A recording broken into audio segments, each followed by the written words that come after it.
Healthy traveling. Boy, we're all trying to get back to a different way of life, and the airports are busy. And now we worry about, are we going to get COVID in a plane, or what's going to happen? And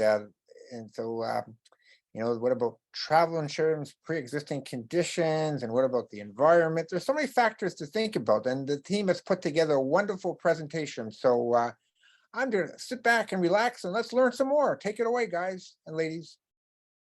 All right, thank you so much, Dr. Curnew. Next slide, please.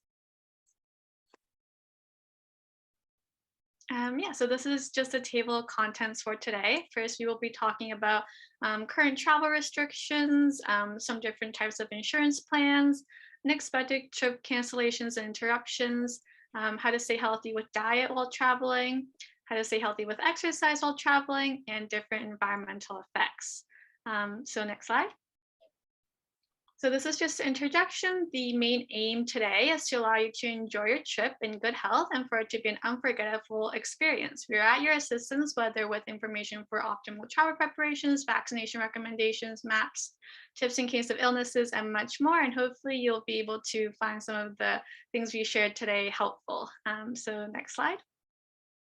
And so before we get started, I'd just like to introduce our patient collaborator for our webinar today, who is Mona. She is joining us in our Zoom meeting today. So Mona is a wonderful and amazing part of our Curnew Clinic community, and she has been working in the travel industry since 1993 with combination experience in leisure and corporate travel. She has been a member of corporate travel in Canada with American Express Global Business since 2006. And currently she focuses on catering to VIP business travels, delivering training programs, mentoring new hires, and creating job aid to help her team. So she's joining us, and she helped us prepare the different information we've gathered here for you today. So next slide, please. So I'll pass it on to Evan. Hello, so I will be discussing some just frequently asked questions regarding the current travel restrictions. Next slide. So what tests are necessary for re-entry into Canada? So this could be a question that a lot of you guys may be asking. The answer to this question is only passengers who are not considered fully vaccinated required two tests. I'll be going into fully vaccinated, but in a little bit more information later on. But essentially, it's just having 2 doses of the main ones that you would have seen at your pharmacies or booked through your local communities. Those that aren't vaccinated must complete arrival COVID-19 tests. So those would actually be happening at the airport. And on day 8 of 14 of your quarantine, you would have to complete a PCR test, and then you'd be hearing back in the 4 days after that. Do I need a test for connecting flights? So the answer to this question is no. You can take public transport to your place of quarantine or to your connecting flight without waiting for an arrival test. So you wouldn't be having to after your one flight, you wouldn't be having to take a test before going to your next flight. So the answer to this question is no. Am I eligible to enter Canada? So you're eligible to enter Canada if you're considered a permanent resident or Canadian citizen who has received 2 or more vaccines at least 14 days prior to date of re-entry. So again, that's kind of that, those that are considered fully vaccinated, and then also being a Canadian citizen is very important for this. So what happens if one tests positive for COVID-19 upon arrival? So one will be required to quarantine for 10 days. They like to coordinate with you at the airport, kind of where that would be, and they like to follow up as well. I've had some friends that have come back that actually did end up getting COVID away, and they've had to quarantine when they came back, and they were given phone calls to kind of make sure and check on their progress.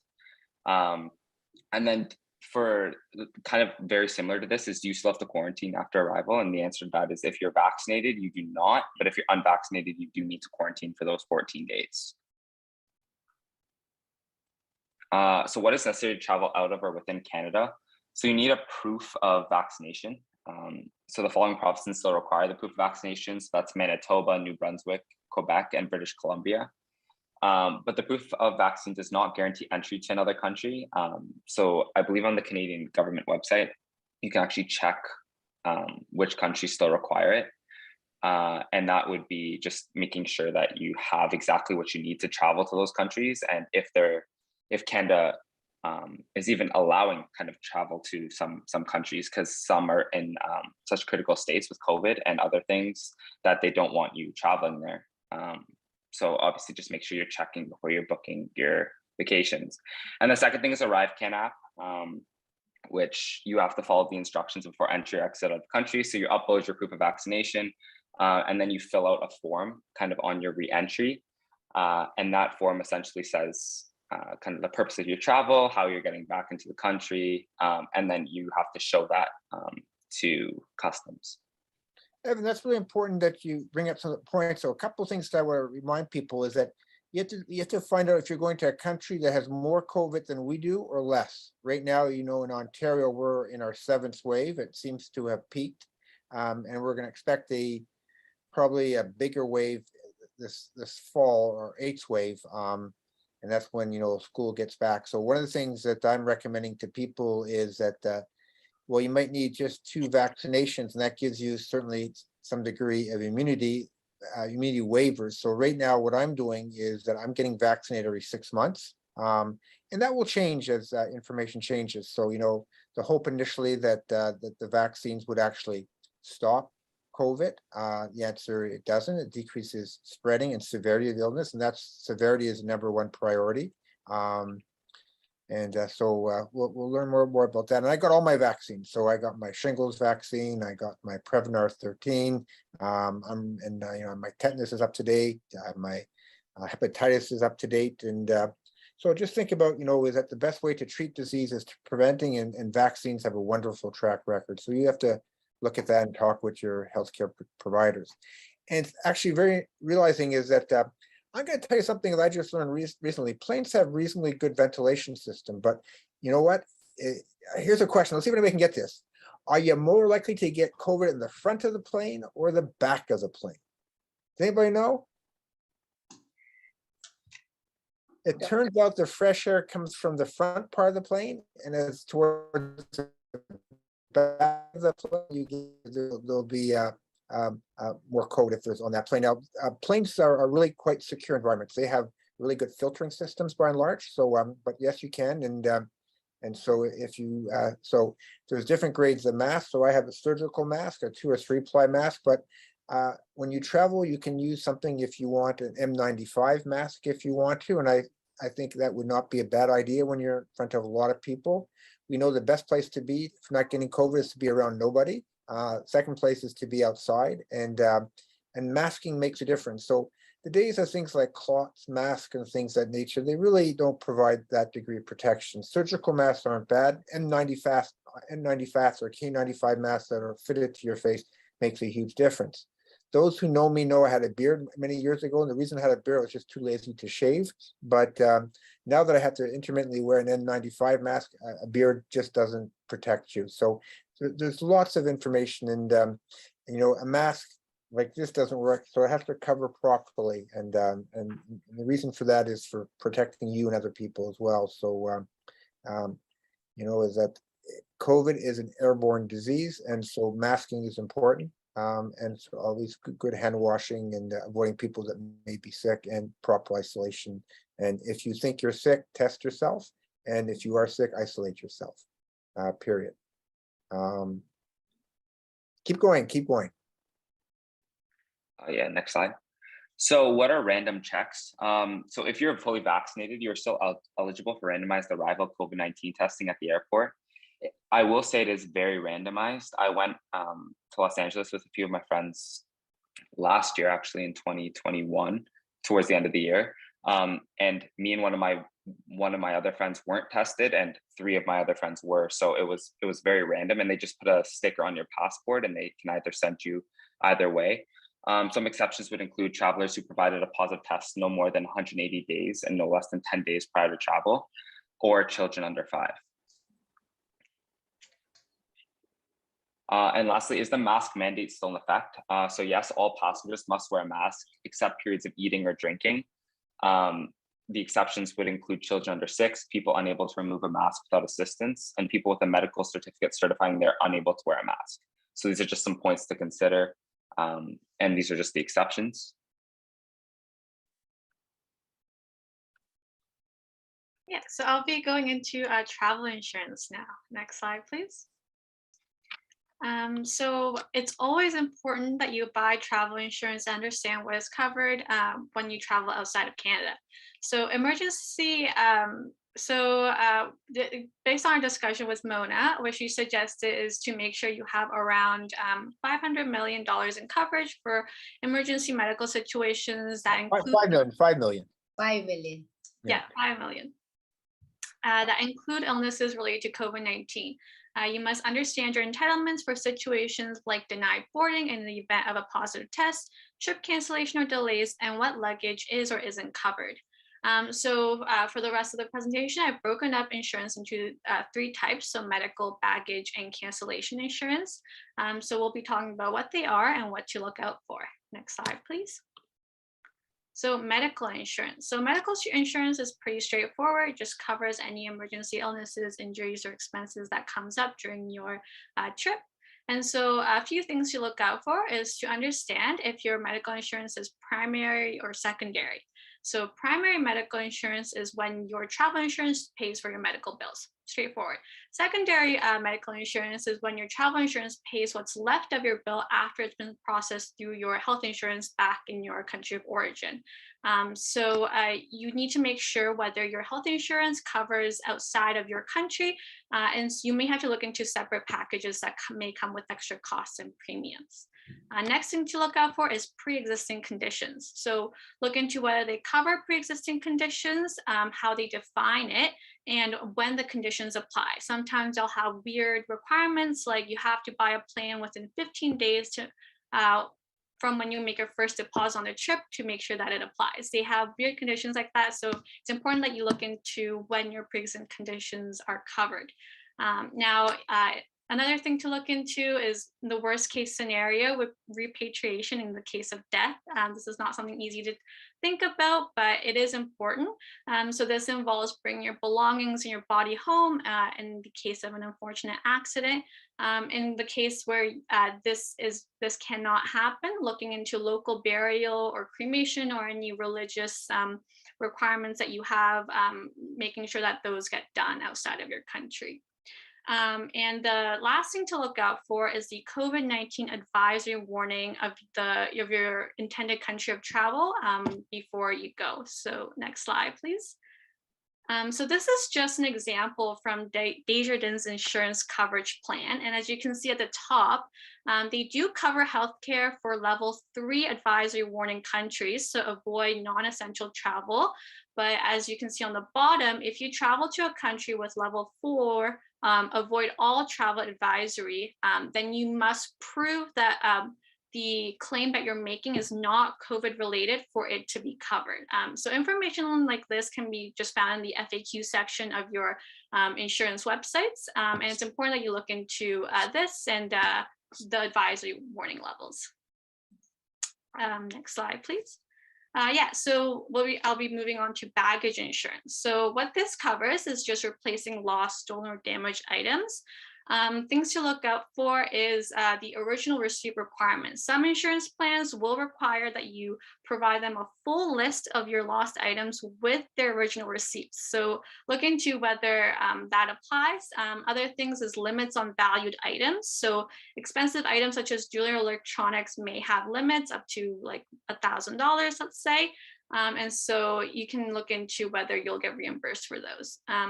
Some insurance plans will cover delayed baggages as well. So you can look into how many number of hours your baggage has to be lost for that to be covered, and whether that's covered on both your the trip there and your return flight home. So some tips, sorry. Some tips. Yeah. Well, that's something I learned something very important. Where should you put your name tag?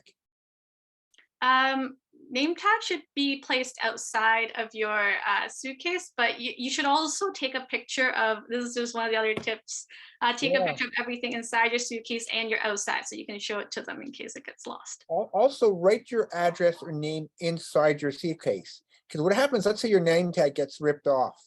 You know, if your name, someone can open your suitcase and find your name, they can call you. I never thought about this until recently. So But that's something, a little pearl that I learned about that. And yeah. Yeah, that's a very good tip. Yeah. Yeah, making sure you have your name and address on everything is always good. And yeah, so like I've mentioned, taking a picture of everything inside and outside your suitcase so you can send it to make your claim, and you can most luggages look alike, so you can identify yours, or the airport can identify yours.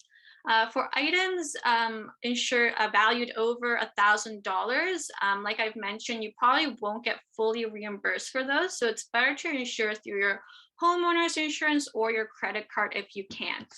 The final tip is to always file a claim as soon as you can, because your insurance company may offer vouchers and other brochures to help in emergency situations. So next slide, please. So now I'll be talking about Visa and credit card insurance. So that I've mentioned that you can insure your expensive items on. So this is the insurance that comes when you just obtain a Visa or a credit card. You automatically get this. And so this is just to help prevent unauthorized use of your credit card. But if you have a more expensive account, such as the Visa Infinite Card account, you can get extra benefits. So some of this includes travel medical insurance, travel accident insurance, trip cancellations, trip interruptions and delays, car rental collisions, flight delays, and lost and delayed baggage. And so you can look into whether your provider, your Visa provider, has these kinds of options, but note that there are certain conditions that apply. So with, for example, the Visa Infinite Card plan, you may have an annual fee of up to $150. And with cash advance, transfer balance, and purchase interest rates. They can also have certain requirements based on your status. So you have to have a minimum income of $60K a year. So look into the different requirements and whether if this is right for you or not. So I just got question. So I got to know her quite well during some of our cooking sessions, and she keeps healthy, keeps active, and she's given us a lot of great tips on different areas. So you've seen a lot of issues about travel insurance and things of nature. So I remember, for instance, that we were traveling to New York, and my wife was pregnant, and there's a certain time frame when you're pregnant, so you're no longer covered. And at what age do credit cards stop giving insurance and things of that nature? Do you have any pros about insurance in general? And a very important word is pre-existing medical condition. That means if you have heart disease and you say you don't have heart disease, you have a heart attack, you're not insured.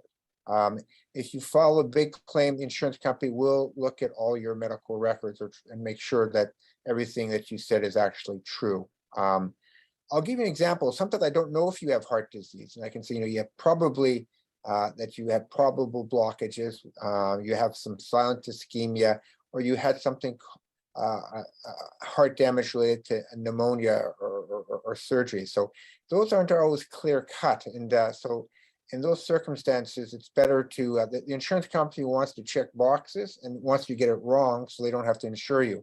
If you're not sure, check with your healthcare providers, but also check with your insurance company. Here's the situation, and don't rely on a verbal report. Make sure you have a paper trail, email trail, something to say, listen, I had this information. And so I've seen many people think that they are insured when they actually are not insured. And many people get this wrong. And sometimes I'm not sure what you have sometimes. And so these are important considerations. So Mona, give us some pros about your insurance and stuff like that. What are you seeing in your vast career?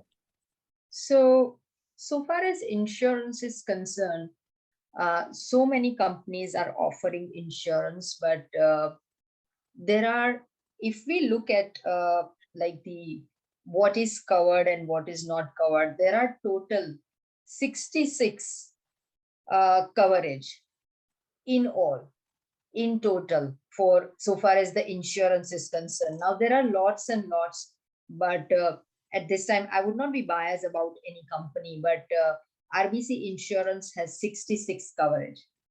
And So that is considered as like, a benchmark because it covers everything. And right now we are, What does 66 coverage mean? I'm sorry, what does 66 coverage mean? it's related to anything, whatever is happening when you are traveling. There are existing conditions, what is covered. So to be honest, at this point of time, I haven't memorized 66 coverage, but they have like a list of inclusions, what is included, what not is included. And they have, if I give you an example, they have like a deluxe insurance and they have basic insurance and a medical insurance. But right now when you're traveling, it's better to have like everything included, even though you are paying a little bit more.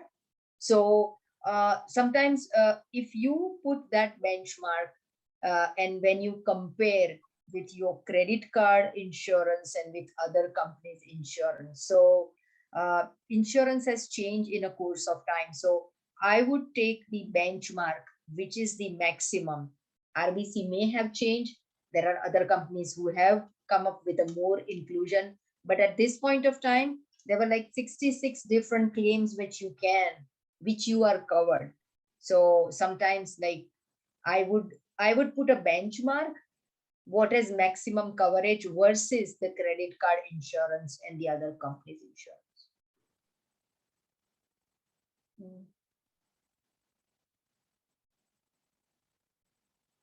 Dr. Curnew, I think you're muted. You were muted. I could hear it, Dr.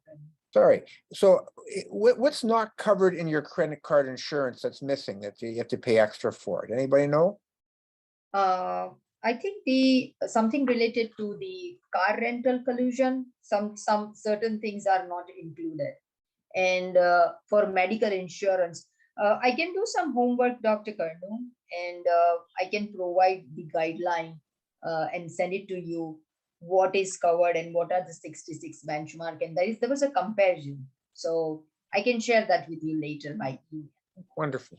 And did anybody find anything else in their research about insurance at all? I guess I always goes wrong sometimes, and but let's move on then. Yeah, I will be talking about health insurance a little later on. There are some we will be talking about like pre-existing conditions, and I guess like from what I came across looking into health insurance, I think the most important thing is to get it as early as you can. I think that's like the tip that came up most often, just because I'll be talking about this, we have an act in Canada that prevents health insurance companies from raising prices after they've set the initial price. So unlike car insurance, your rates don't go up after you make claims. So I think the most important thing is just get as early as possible for health insurance. Yes. Yeah, so anyway, moving on to cancellation insurance. So this just covers for delays, cancellations, and emergency return trips. And so some important things to look out for cancellation insurance is booking return flight trips home. So sometimes the companies will book it for you, and if you can't make the flight or for whatever reason, your insurance will end. So make sure you have secondary options available and looking into whether you can book the flight yourself, things like that. And the next thing, similar to medical insurance, look at the COVID-19 advisory warning of your intended country of travel, because sometimes you will have to prove that the reason for your return is not COVID-19 related for your claim to go through. Next slide, please.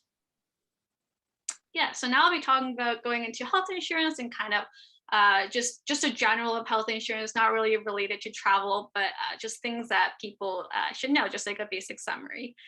So just to go over some definitions that people should be familiar with or that will be mentioned. So premium is the amount of pay that you amount of money that you pay just to stay enrolled in the insurance. Deductible is the amount of money you pay out of pocket before your insurance starts kicking in. And so this depends on your current status or your dependents, how much your income is, things like that. Copay is typically a flat rate cost sharing payment that you pay for receiving certain healthcare services. Co-insurance is similar to copay. It's just a percentage that you pay for certain healthcare services. Next slide, please. So health insurance types, where do you get health insurance from?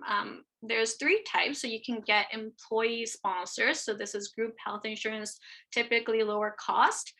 We have our Canada public health insurance. So in Ontario, you have the Ontario Health Insurance Plan. You pay through your taxes. And so this covers things like your family doctor. We did another webinar on this through the medications program on the Ontario Drug Benefit Program. So you can check that out as well. This covers certain types of drugs that you take. This does not, however, cover dental health, vision, things like that. The dental health and vision is covered by your individual family plan that you pay for separately. Next slide, please. So health insurance abroad. So since we're on the topic of travel, I just looked into this briefly. So health insurance, public health insurance typically do not cover costs outside of Canada. Things that people travel outside for, they may travel for certain medical treatments, and this is called medical tourism. And provincial health insurance does not cover pre-planned medical procedures, and most travel insurance providers won't either. So you will probably have to pay for this out of pocket. Canadian health insurance plans do not extend outside of Canada, including the US. So you should always buy health insurance, even if it's just for a day. And if you're looking into medical tourisms, the Canadian government doesn't really recommend this, and there's a certain amount of risk associated with it. You can look more into this in the Canadian government website, but I think this is another topic for another day, so I've just covered it briefly here. Next slide, please. So this is kind of what I was talking about, health insurance after claim. So what happens to your rate after you file a claim? So unlike car insurance, where your insurance rates can be raised for an indefinite amount of time, your health insurance won't. In fact, it's illegal because we have the Affordable Care Act that prevents premium fluctuations based on individual claims. So if your pool or your group is running low on money, everyone's rates will increase by the same amount and does not happen individually. The only thing it can be based on, though, is tobacco use. So that's one thing to look into. Next slide, please. Yeah. So pre-existing conditions. Unfortunately, we still don't have policies to kind of regulate pre-existing conditions. So if you have pre-existing conditions, you may face higher initial rates or be denied altogether. If you have a debilitating disease, you may have to prove that you've recovered before you get health insurance, and certain diseases may be uninsurable. So for example, with Sun Life insurance, things like AIDS and HIV in the last 12 months is uninsurable. Certain neurodegenerative diseases, alcohol and drug abuse, things like that. They may also look into your family history. And so some things for you to do is to look into how they define pre-existing condition, whether they define it in the last year, last 5 years, your entire lifetime, and what diseases they deem uninsurable, things like that.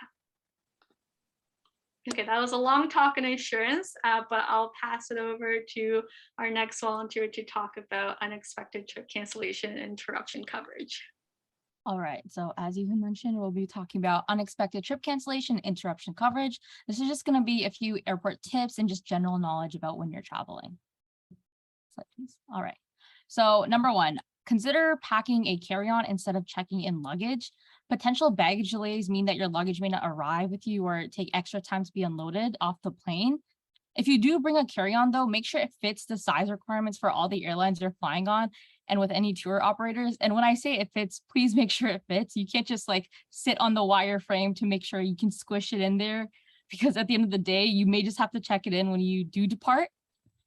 In addition, when using a carry-on to travel, you still need to follow the 3-1-1 rule. So 3 ounces of liquid, gel, aerosol, cream, or paste that fit into 1 quart size. So 1 quart size resealable bag. And so When I say 3 ounces, just to put that into, perspective, that's 100 milliliters. And so you have these really tiny bottles that you're going to have to stuff most of your stuff in.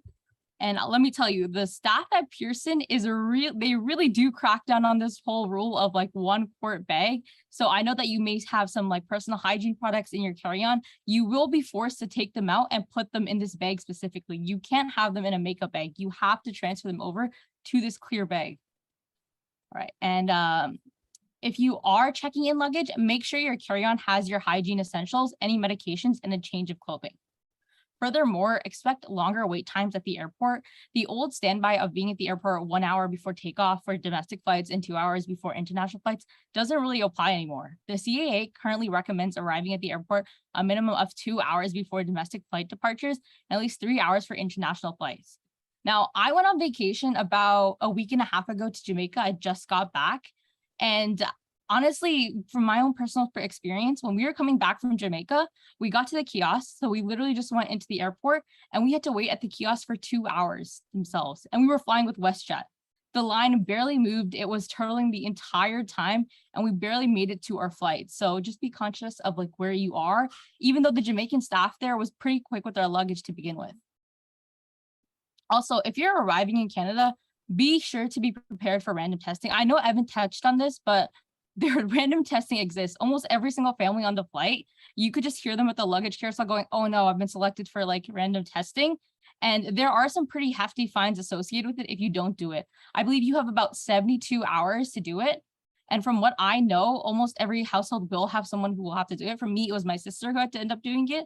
And it can be a little annoying, but you do got to get it done if you want to avoid those fines. All right, next slide, please. All right. So do make sure that all your documentation is in order before you book. Your passport should still be valid 6 months after your travel date, as this is required in several countries. Passports themselves are taking longer than usual to renew, so it should be done several months before you travel. From an Ontario perspective, if you go to Service Canada, you will have to be there by 3 a.m. to get an appointment for a 9 a.m. passport booking. And that's like for every single Service Canada you'll see. People are like camping there with like their own little like, blankets, their chairs, like you would do for concert tickets back when there wasn't online shopping, but they are there and waiting. So just be conscious of when you make your passport appointment. In addition, each destination has varying documentation requirements, so make sure that you fully understand what information you need to have ready and in what format. Furthermore, if you are booking a car rentals need to be booked months in advance. High demand as well as a shortage of vehicles means a shortage of rental cars. Some rental agencies, particularly on the East and West Coast, are not allowing vehicles to be rented out in one city and left in another. A travel agent can, of course, help you navigate this if you do have trouble like booking a car. Next slide, please. All right, so COVID-19 is still a major consideration, obviously. So you gotta confirm the COVID-19 situation at your destination prior to booking. You gotta understand the risk level associated with travel to a particular destination by checking the Government of Canada Travel Advice and Advisories website. So if you look on the right there, on the top, it's a little small, but that's basically what you'll see. So you have the green check mark, the yellow check mark, and the red check mark. Absolutely do not travel to the red check marks. And for the yellow ones, you can, but just be conscious when you're traveling there. All right. Individual travel advisories remain on a country by country basis. It is important that Ontarians understand the ongoing uncertainty associated with international travel, whether that be related to continued community transmission of COVID-19 or state healthcare systems and destinations hit hard by the pandemic. Furthermore, Canadians returning home must have all the required documentation loaded into the ArriveCan app or website. For us, when we did go on vacation a week ago, we just did this the morning of. Save yourself some time. Just do it before you leave for the airport. It really doesn't take that long, and you get it done so much quicker than having to stand there at the airport and just do it yourself. All right, next slide, please. All right, so when you are traveling, make sure you stay connected. It's important that you have access to trusted, up-to-date information while traveling so you can monitor changing conditions and requirements and adapt accordingly. Bookmark the Global Affairs Canada website, which you can see on the left, prior to departure, and check it regularly while aboard. It's also a good idea to sign up for a registration of Canadians aboard and stay in touch with a family or friend that has knowledge of your travel plans. Find these and more at www.caasco.com/travel. Next slide, please. All right, so when you are traveling, confirm change and cancellation flexibility with your travel service provider. Many airlines and hotels have been providing more flexibility when it comes to refunds and changes to booking. So make sure you understand any key dates related to cancellation and changes and whether or not you're entitled to a refund or future travel voucher or credit at the time of booking. Furthermore, be patient, be kind. Around the globe, airlines are dealing with staff shortages and luggage handling backups. Keep in mind that staff at the airport are there to help you, and so things may take longer than usual, but at the end of the day, they're just trying to do their job. Next slide, please. All right, so when you are traveling, here are some tips to overcome those language barriers. So number one, do your homework. Know a few local phrases, speak slowly and clearly, really enunciate your words. Use technology, but do have old school backups like those little pocket dictionaries. You can just get at any like kind of chapters or even a thrift store sometimes. Furthermore, be mindful of nonverbal differences, like your body language may offend someone and you may not even know it. Some apps I recommend for traveling is Google Translate, Triplingo, Microsoft Translator, Wago, and iTranslate. The diction function is really important because I think that your phones are pretty good at just recognizing the languages and getting them on there into text form. All right, so that was it for our section. I will pass it on to our next volunteer. Thank you. So this section was prepared by another volunteer of ours. Sally, she couldn't make it to our webinar tonight, so I'll just be presenting her slides. So next slide, please. So first we have some tips on packing your foods with care. So tip number one, clean your produce by rinsing all produce, by rinsing all of them, including those with peels and rinds under running tap water. Then pack your produce in a cooler to keep it fresh.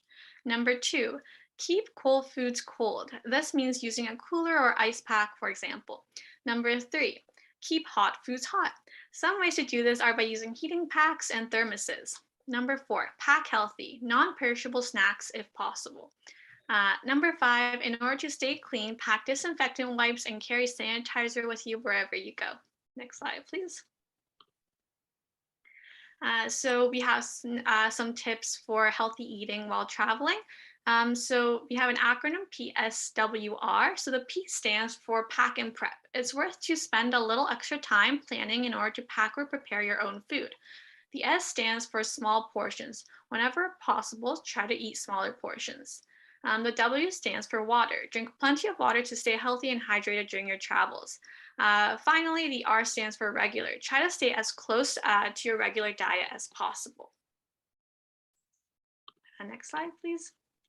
So here are a few examples of healthy dishes to try while traveling that was prepared by Mona. So minestrone soup, salads, grilled vegetables, mussels, margarita pizza, spaghetti with marinara sauce, grilled fish or chicken, whole wheat pastas, and fresh fruits. Next slide. And some examples of not so healthy dishes you should try to avoid or limit your consumption of is shrimp Alfredo, stromboli, calzones, manicotti, lasagna, bolognese, desserts such as cannolis and gelato, chicken parmesan, pen alla vodka, pepperoni pizza, salami, and sausages. So up next, we have a guide for eating in restaurants while traveling. So tip number one, check restaurant websites for their menus before departing to make sure that there are healthy food options available. Choose dishes that include non-starchy vegetables such as zucchini and broccoli, not potatoes, which are more filling and lower in calories. When you begin to feel full, ask for the rest of your meal to be packed up and go. Only do this if you have a refrigerator to store your leftovers in your place of stay. Share your meal or order an appetizer if you find portion sizes to be large. Also, share your dessert if you have a sweet craving. Lastly, keep snacks on hand so you don't feel hungry. Some snacks include Kind bars, small bags of popcorn, and pre-portioned bags of nuts. So lastly, for diet while traveling section, we have some healthy travel and eating apps. These apps should help you not only eat healthy while traveling, but stay healthy. Make sure to download them before you depart on your trip. So the first one we have is Eat Well Europe. This app is a European healthy food travel guide for restaurants, grocery stores, and cafes. We have Dine Gluten Free. This app is a huge database of gluten-free restaurants, bakeries, resorts, bread and bread and breakfast around the world, including customer reviews. And the final one is Can I Eat This? This app is free and created by the CDC to help travelers prevent coming down with foodborne illnesses in international countries. All right, so now I'll pass it on to our next volunteer. Hi, everyone. So now we're going to quickly talk about how to stay active when traveling, and we'll be providing 2 travel destinations that are perfect for keeping active. So the first is a hiking trip to Waterton, which is located in the southwest corner of Alberta. And Waterton is the most remote national park of the Canadian Rockies. Next slide.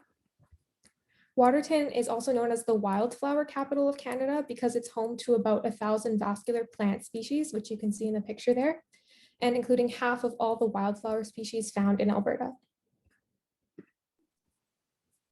While in Waterton, there are ferry rides that you can take across the Alpine Lakes to reach remote hiking locations. And for lodging, there are comfortable lodgings in this quaint mountain town. So another option for a hiking trip is the rugged mountains, which are located along the west coast of British Columbia. For your West Coast hiking trip, there are local guides with fantastic knowledge of the region. You'll have short drives to train heads, comfortable lodgings in the towns of Squamish and Whistler, as well as gondola assisted hiking. So these are 2 beautiful places that can really help us keep active and healthy during our travels.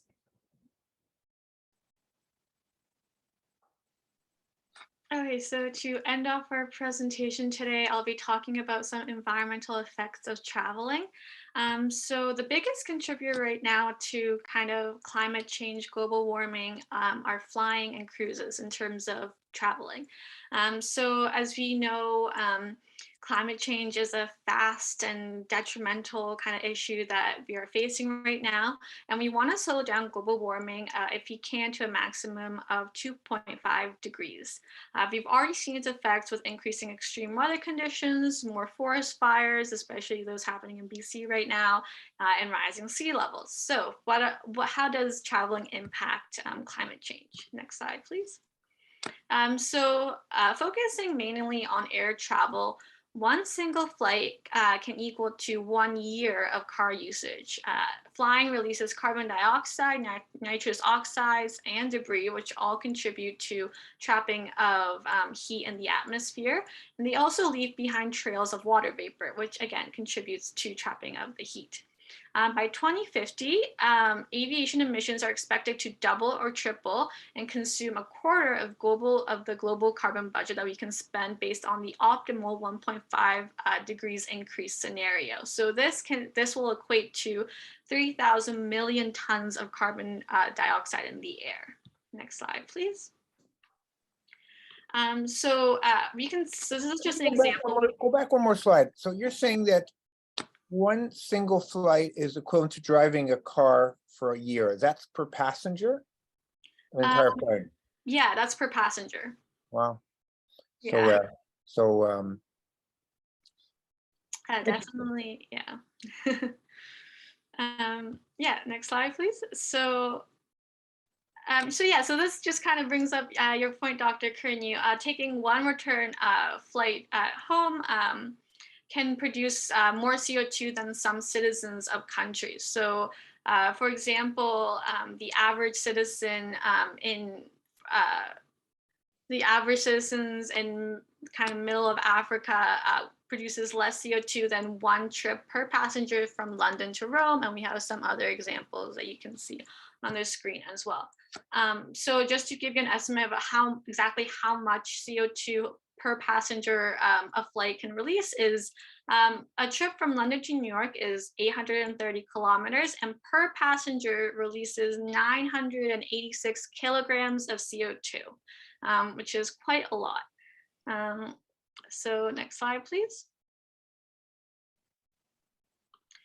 So what can we do?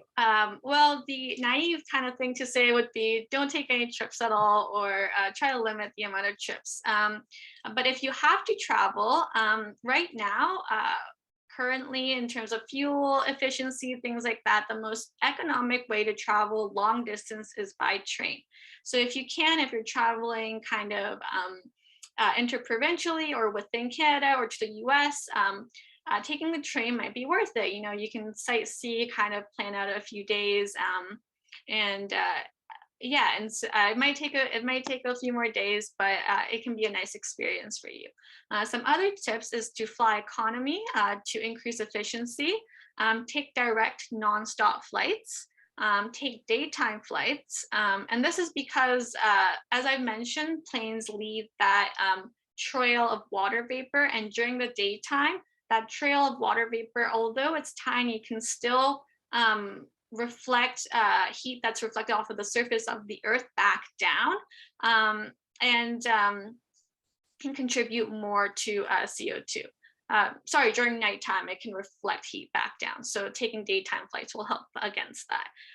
Choose your airlines carefully. Choose airlines that are focused on being fuel efficient, kind of limiting their carbon footprint.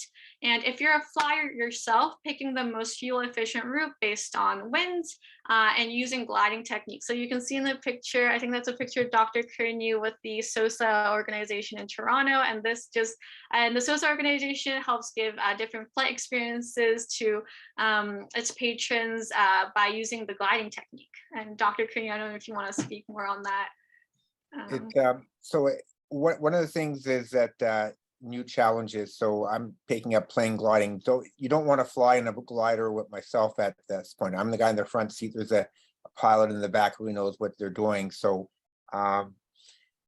you know, you have to. So I like things like sailing, biking. You know, you mentioned cars, electric cars. So think about how you can make an impact. And you know, I heard that, you know, travel can make a difference. So when you hear this amount of emissions that we can all cause, what can we do differently? I want you to travel, but maybe take one or two less travel plane rides. And I know, like, I always want to do that CN train across Canada. I'm not sure what it's called again, but it's on the bucket list. And I spent more time in Canada and in the wilderness and things of that nature. And I love hiking. One of the things is that we stopped doing many years ago all-inclusives to Mexico. Why? Because you pay a certain amount and you can eat and drink as much as you can. And I don't have willpower. And I don't know anybody who can go to an all-inclusive. So we try to change that a little bit. And so one of the things I'm trying to do is something a little bit different. So I'm not saying this is going to have a great impact on the environment, but I think if we all do a little things, so, you know, it's that reusable mugs, things of that nature, bring your, you know, your water jug and things, we all make a little different. So one of the things is that my generation has messed up the world, and we're leaving a mess right now. So we need to clean up our mess. And one of the things is how can we do things differently. So just sort of think about this. And you mentioned cruise liners. I'm afraid to find out what's next, and then about this. So, and by the way, I won't go on a cruise anymore because you can have 7 breakfasts before the sun rises, and there's too much access to food. So I don't have willpower. So I need to be mindful of that and be places where you have less access to food and more access to activities such as, you know, biking. And one of the things, we should design a new car that is combination electric and pedal power. I saw a prototype in Germany 30 years ago. I would love to actually have, you know, the Fred Flintstone mobile where you actually have pedals on both sides and an electric backup engine. So think about ways to improve your house and be environmentally friendly. And take on new skills. So I'm really enjoying flying. I'm a lousy flyer, but it's a new skill. And I thank the people from SOSA in Rockton that allow me to learn from them. So learn something new. That's what I'm going to try to do. Take it from there, guys.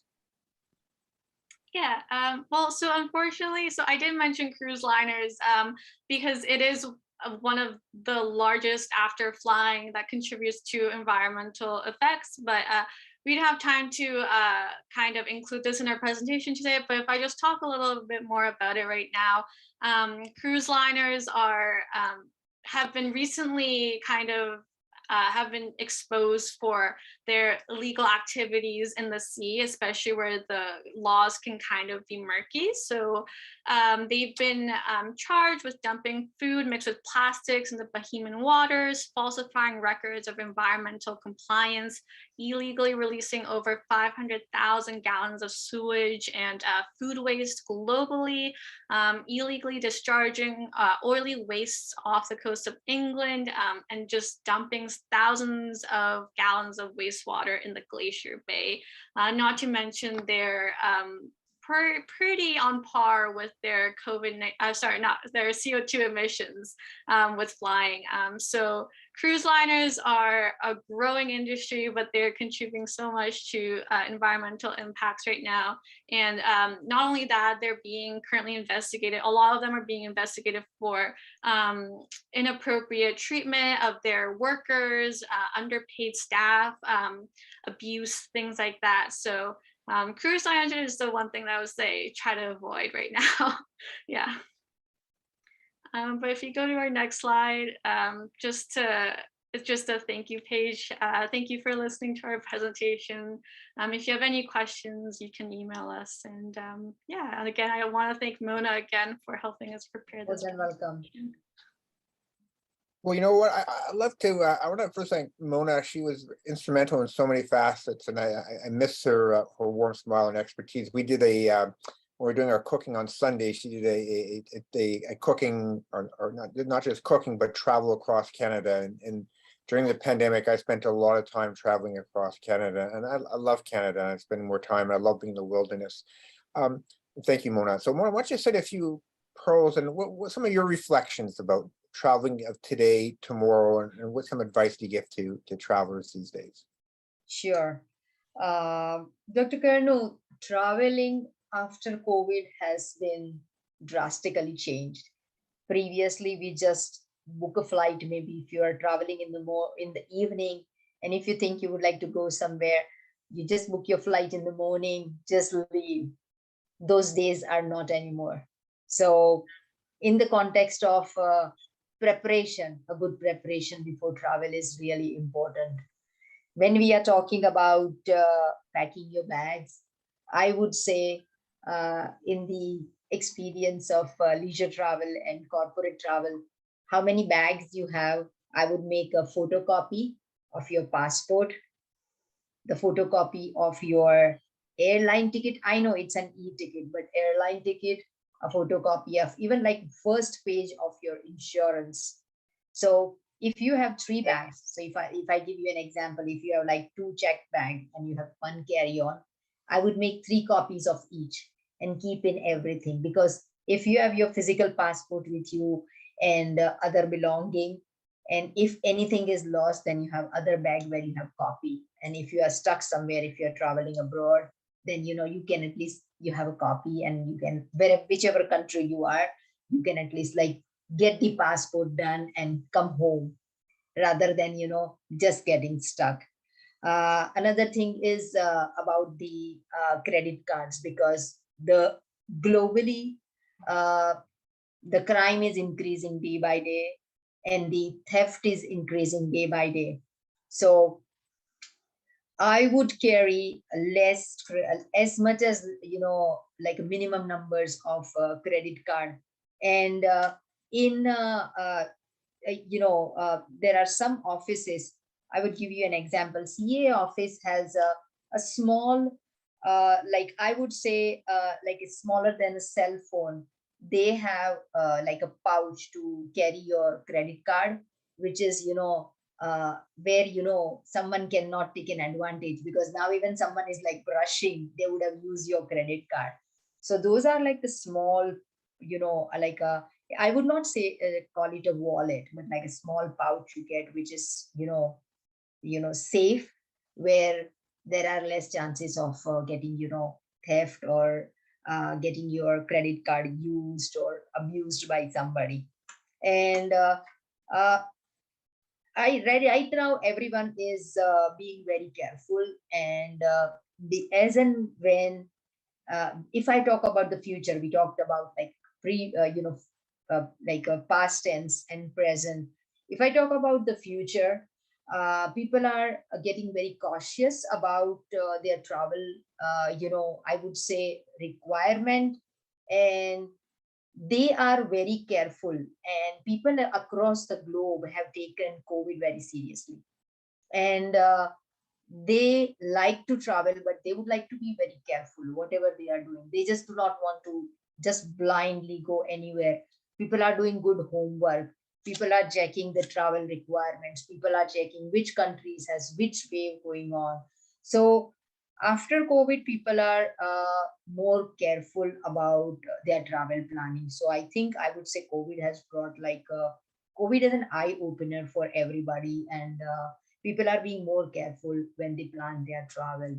So I think it would be nice if people stay like more careful and just not take the travel just for granted. They be careful and stay safe, because we have to stay safe. Like new normal is stay safe. We use this word a lot after COVID. Thank you. Wonderful advice. Daniel, what did you learn from all this? I think for me, and Mona said it very well, is just things are just so much more different. Like things have changed. Long are the days where yeah, you can walk into an airport an hour or two before your flight and it'll just be smooth sailing. You really need, I think, what, I learned from all of this, and also, going to Alberta earlier in the summer, and my experience is I don't think there's such thing as over preparing for these kinds of trips. You should do your research, you should do your homework, and you should give yourself enough time for you to actually do these things both at the airport and you know get yourself ready. So just don't go into it rushed. Don't do any last minute decisions. Just do your research and take your time with this kind of stuff. True. And I think one of the things is that I don't think we've done a great masking works, but don't be afraid to get an N95, a K95 mask. And they block 95% of aerosol excretions, where a regular surgical mask will be about 30 to 60% if you don't have a proper fit. A cloth mask 10 to 30%. And this is not how you wear a mask. You have to wear it properly. And so you think of it being a battlefield. And the closer you are to COVID, the more likely to get COVID, but the more you are protected. People have worked I've worked in a COVID ward and not got sick with people who have COVID because you wear the proper equipment. So don't be afraid to not touch your face, not eat on the flight, and wear proper grade N95 masks. Everybody should get one. They're readily available now, and learn how to get them fit to yourself. But I think the world's opening up, and I think be environmentally friendly. So you hear these things about cruise ships. I stopped going to cruise ships not because I don't love cruise ships. It's just that there's just too much food and not enough exercise for me, and stopped to go all inclusive just because too much food and too much drink. And so I love going to places where you have your own place, your own fridge, and you pick your own foods and you go shopping the local things, and that's wonderful. And exploring, and you want to explore the world and learn how to to use a paddle board. Learn a lot of great places in Canada to visit, and be around people that you love and care for. And I just want to thank the entire team for what a wonderful presentation, and make sure you take the extra time and enjoy being outside right now. Outside is the most wonderful place to be. Enjoy it. We have this Canadian summer. Get your vitamin D naturally, because, by the way, all these vitamin D trials that you take vitamin D is not really working. So Mother Nature has a secret code for vitamin D, and that's actually natural sun for a half an hour most days. So that's where I'm getting my vitamin D and my happiness, and it's a happy place to be outside. And thank you all so much. Any thoughts from anybody? Before we wrap things up, well, actually, I don't know if anyone has any thoughts, but Stephanie's also here to show off our new website. Oh yes! Oh, She'll be joining us. Yes. So I'll stop Wonderful. sharing, Stephanie, and I guess you can take over from here. Well, oh, wait, wonderful. And this is, I want to thank Stephanie and her team who put together this fantastic website. Thank you. Go ahead. I'm really excited. And there's also a video too as well to look at as well. So Stephanie, take it away. Okay, sounds good. Oh, this is wonderful. Yeah. Oh. No. So you mentioned about being hacked and stuff like that. Our old was hacked, and so we have a brand new website, better than ever. So if someone gives you a lemon, you make lemonade, and Steffi and the whole team have made wonderful lemonade. Take it away. Thank you. Yeah, so my Google Chrome is just like starting up right now. For some reason, it's not responding, but I figure I'll talk about the website a bit, like before I show it to you guys. So yeah, so we've been working on this website for the past couple of months, and I guess the point of it is kind of to be like one single like centralized information hub for all the things that Dr. Curnew and the clinic and all our volunteers have to offer. Just trying to get the website up. So to me, what I like about it, it's easy to navigate. There's different categories, and we're going to actually have more sections. We want your input too as well. So please take a look at it. We're trying to, merge technology practicality. So one of the things we're using something called Ocean Forms, where I can actually send you a form that comes out of our EMR called Accuro that you can actually complete, and it comes back into your chart. We have all our different clubs, and all our club leaders have used things like Twitter, Facebook, and have different pathways. We want to let you know what's available and how you can join. One of the most important things about longevity is quality relationships. So you get your quality relationships. A lot of people have missed family, friends for the last couple of years, and travel is back to that degree. But you also have your other communities as well. So so Stephanie, when you're ready, I'll be quiet about so how do you find the website? What do you do? Yeah, so Daniel's just showing us right now because yeah, Google's just not doing it for me today. So all you have to do to find the site is open up Google and then type into the search bar drcurnewhealth.com. That's all you got to do, and then click enter. It's better to search it up directly in that search bar and just go to the link rather than try searching it up like through Google itself, like searching up Dr. Curnew website. So just go to www.drcurnewhealth.com. Okay. And yeah, so this is our homepage. And as you can see, we have a nice little video showcasing the clinic. If you scroll down, you can kind of see that the homepage is again like an overview of everything that we have to offer. So provisions, and if we scroll down, the different sort of things that we do. So educating, preventing, and then if we scroll down a little bit more, treating. Yeah, and then scroll down a little bit more. Yeah, and then we just got some pics from the clinic. And then a big thing for our website is kind of being able to interact with you guys. So if you guys want to sign up for weekly updates, you can just do it directly through the site. Again, everything that we have to offer, so like our Instagram, Facebook, Twitter, etc., you can all find it through the site as well. So if you ever feel lost or you're kind of like, hey, do they have that? Just go to the site and it'll probably be there for you.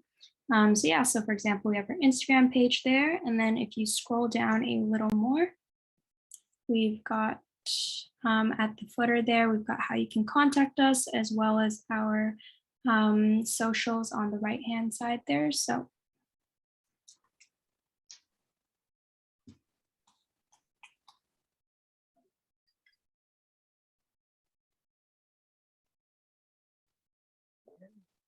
Nice. Wonderful. So and how do people register? Can people register for things on the site there? How do people register for different? I want to join the cooking. I want to join the exercise, the meditation. I want someone to help me lose 30 pounds. One section we're going to come up soon is common questions that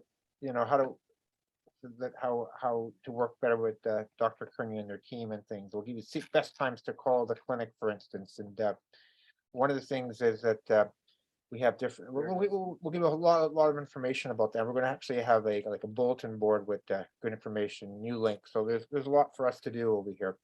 That picture there is some of the events that we've had. We usually have an annual picnic, but we don't have that right now. And this is some teaching here from Rachel over here. So a lot of our teachers moved to online cooking. Wonderful. We have cooking there, and there's our annual barbecue. So just lots to enjoy and to share. And I hope you take advantage. It's one of the things that for most of us is that we say yeah, and we just never do it. Procrastination is not something that's really good right now. And there's so many things you can do to get healthier and do it together. And I'm just amazed at the power of these young people that have just taught me so much and made me a better person. I think I have the best clinic in all of Canada because of these young people, and I thank them all dearly. And they want to help you. They made me a better doctor. They can make you a healthier person. Let them help and enjoy. And I So think thank you Stephanie's so been much. having some technical issues, so I can show off the rest of the website. If you look at the top of the website here, we have these different tabs that you can click for like YouTube videos. So it's how to access our YouTube channel. There's a video here at the bottom on how to do that. But then there's also you can sign up for newsletters to sort of basically get a notification whenever we go live for a webinar or have a video coming out. And those come out every Wednesday. And then, of course, we do our live webinars every Friday. And then there's also a link that you can click here, and it'll actually bring you to our YouTube page, and you can check out all the different videos we have. But we'll save that for another time. So as you can see, we have a tab for our YouTube page. Dr. Curnew was asking earlier whether there's a place you can actually sign up for, focus groups and stuff. So you're interested in, losing 30 pounds in 30 weeks, or you want to learn more about, sugar and diabetes, or you want to, be a little bit more mindful in your life. We have a bunch of different focus groups, and you can cycle through, and you can actually click on these and sign up with your name, your email, and phone number, and people will get you started with that.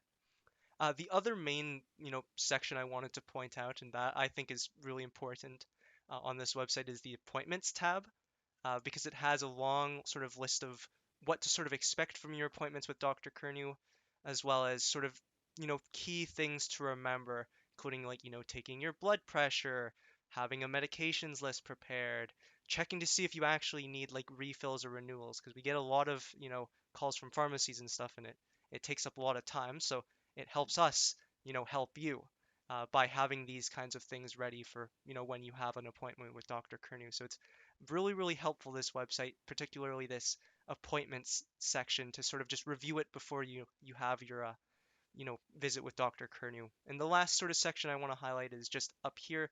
It's the contact us. So if you have any, questions or concerns, it's sort of the same information that you can find at the bottom. It's just how you can reach us with our address and our telephone number and our fax number as well. Any other thoughts, Dr. Curnew?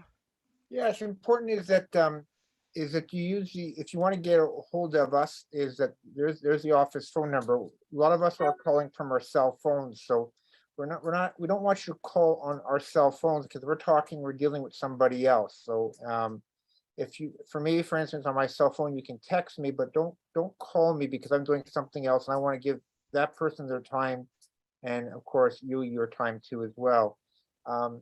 As you know, the healthcare system is in crisis. It will be in crisis. There's not enough of anything. Our team is taken to extend hours from, it's 8:30. I still got probably an hour's worth of work afterwards, or even longer afterwards, because there's things that need to be done that, and I will take the time to do that. So, but be mindful is that there's a great shortage of everything, and work and be kind, and learn. And the best way to treat illness is to prevent it from happening in the first place. So I think as a physician, we have three focuses. One is dealing with acute problems, illnesses, dealing with crisis, which is a good part of our time. The other extreme is end of life, when you don't have too much time, and how to make those last remaining time as comfortable as you possibly can. But the bulk of my time, I would rather work on prevention. I would rather keep you from getting sick. And that's the thing that's the beauty of healthcare right now. We can do that better. So for that to happen, we have to work together. You have to be a part of the solution. And please look at the webinars, the groups, the websites, and all these people, and just enjoy the journey. I showed you a picture of me trying to learn how to fly a plane glider. Most young people at 15 flights can fly a plane glider. I'm at 31 flights and I'm not even close to flying a plane glider. It's going to take me a lot longer. And I'm not setting a deadline. If it takes me 10 years, 5 years, whatever it takes, I'm going to enjoy the journey and I'm going to try getting better at it. I'm grateful for all the instructions and all the readings that I have to do. But I'm not seeing a time frame. So when someone says I can't lose weight, I can't do this, the answer is yes, you can. It takes one step at a time. You can get healthier. And so don't give up. What gets me angry is when people don't try and enjoy the journey. And that's all I have to say. And this has been a wonderful journey, and travel is another journey too as well. So we learned a lot how to do that better today. So I'm going to start the entire team, and I'm going to give Mona the last word today because it's great to see you again. And any final wisdoms about traveling these days you want to pass on? Sure. Dr. Curnew, it's very important that we have to be very mindful about our Mother Earth. So I think less flying, because so many corporates are very careful about, and airlines are very concerned about the carbon emission. They would like to keep the planet green. They would like to use the electric car instead of, having the gas to be used. So I think traveling is important, but a mindful traveling is very important because we need to take care of our earth, and we have to take care of the future generation to come. So mindful travel is the key word, I would say that for today. Wonderful. So I like this idea of it, walking, trains, more public transport, staying local, eating plant-based eating. There's so many ways to incorporate those types of events. So thank you so much. And I'm going to bid everybody a great night, and we'll see you real soon. And keep well, and go for a walk, keep healthy, and let's pay attention to Mother Earth and also see Mother Earth better. Thank you so much, everybody. Thank you so much for giving me an opportunity. And it was a very truly amazing experience today. I'll stay in touch. Bye-bye. Bye-bye now. Everyone.